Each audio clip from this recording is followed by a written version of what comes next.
Joining us now in a first on CNBC interview is Peter Navarro. He is the White House senior counselor on trade and manufacturing. Peter, it's great to have you on the show. Welcome to Overtime. It's great to be here, Morgan. It's a beautiful spring day, and bullishness is in the air, at least at the White House. I can assure you of that. So what does bullishness look like? Are these doubling of aluminum and steel tariffs on Canadian imports not going to happen now? So, yeah, what happened was the Premier of Ontario, a province of Canada, independently decided to put a surcharge on hydroelectric power to the U.S. of 25%, made some very provocative statements. The president is not going to stand for any of that. And cooler heads prevailed. I mean, as soon as you look at the fight itself, I mean, a 25% surcharge on electricity sounds like a big deal to America. But when you parse it out, it only affected 3 states, Michigan, Minnesota, and New York. It was a nothing burger totally for Michigan and Minnesota, and a little tiny burger for New York. And this guy's firing these big cannons at us, and he got a bazooka back at him, and cooler heads prevailed. I would just ask my friends in Canada to let's tamp down the rhetoric. I understand politics, and it's a political season there.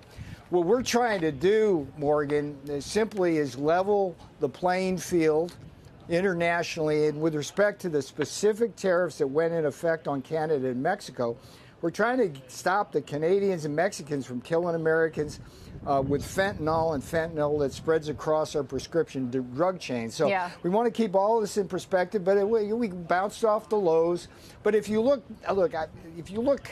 even medium term, long term, it's a beautiful bullish scenario, but we're coming out of a very bearish set of factors imposed by the Biden regime that are both inflationary and stagflationary that we're trying to fight our way through. And we got to work our way through that if you want, but that's kind of where things are at. But the future is so bright I need shades here, particularly with these lights.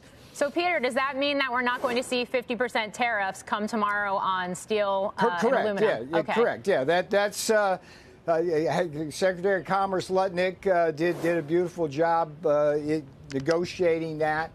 But frankly, the Premier, he's been, I mean, look, just tamp it down, please, over there, okay? Just throwing down the hockey gloves.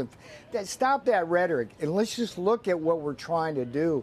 We love Canada, but look, there's some big issues there, and we're not going to tolerate anything but them stopping killing Americans and doing what's right with respect to things like steel and aluminum, which they've been dumping into our country, and that's stopping.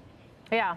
And certainly all of this started around fentanyl and illegal immigration. How much does this, though, and the tit-for-tat nature of the tariffs that we saw play out in real time very quickly, albeit very quickly today, set the stage for what we can expect from the president come April 2nd for the countries that don't come to the table to negotiate on reciprocal tariffs?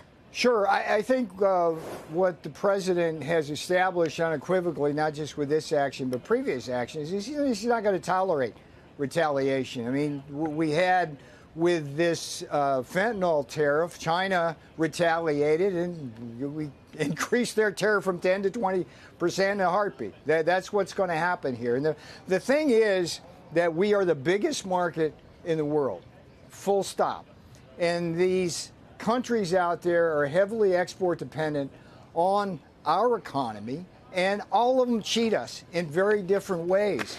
And it's both the tariffs that are higher and these non-tariff barriers. I did a little bit of analysis today. I was kind of going through, it's like how they cheat us. And just as a metric for autos, if we try to sell a $50,000 Cadillac to Germany, by the time it gets through their tariffs, VAT tax, and other barriers, it's $65,000. Whereas if they're selling a BMW to us, a $50,000 BMW, they do these export subsidies through the VAT, and it's $42,000. That's not fair. That's a $20,000 differential. But you go further and you look at like Brazil, you look at Vietnam, you look at India. It's like these are in the excess of over $100,000 for a $50,000 car. That's how we're being cheated. Agricultural products. I mean, you try to sell rice from this country to Japan, and it's like up to a 700% tariff. I mean, I mean, and then try to sell dairy to Europe, it's like 40%. Meat, it's just so. Yeah. This is not fair. It's not right. President Trump is going to set this right. And April 2nd, we begin that process with reciprocity.